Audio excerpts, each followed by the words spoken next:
For the past 8 weeks, I've been working on a map.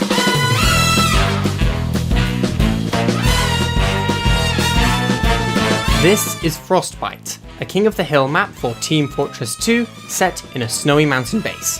Today, I'm going to go over the level and explain some of the choices that went into making the map and some details of the design process.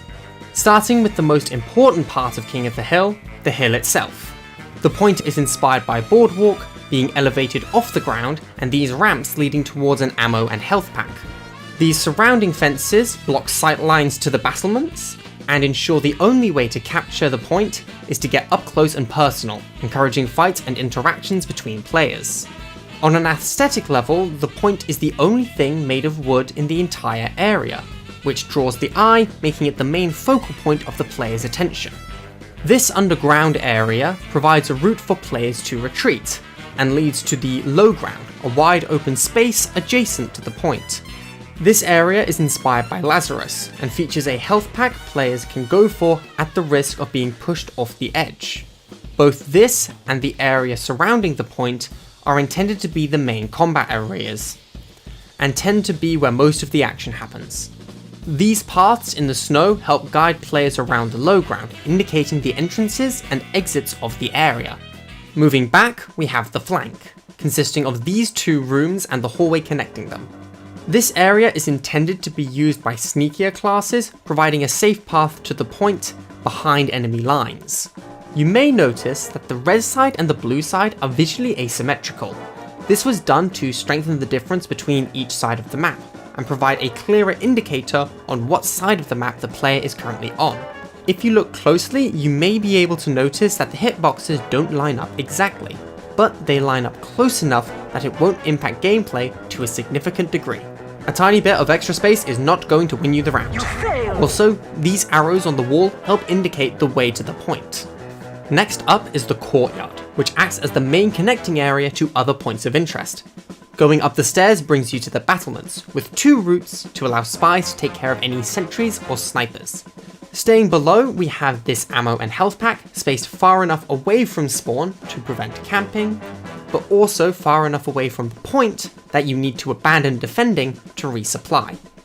If you head to the side, you'll enter the flank route, and going the other way eventually leads to the low ground.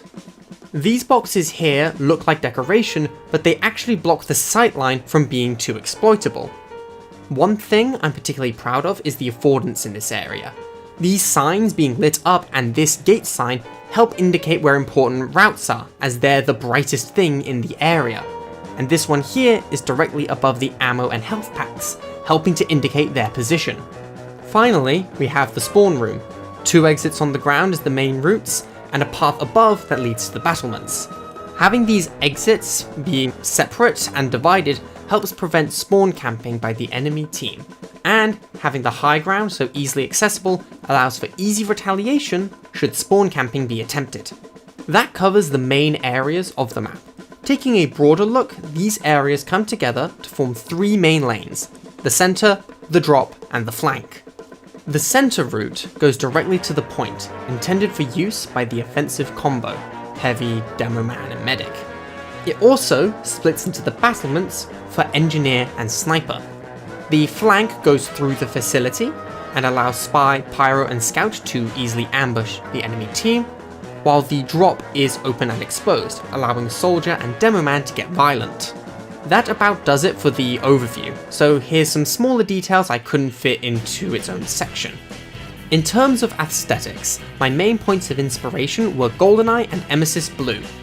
Using reflectional symmetry across the map allowed me to have this giant facility along the side, and gave red and blue sides a slightly different feel, but maintaining balance between the 2 sides. Going inside these buildings here, you'll notice these boxes.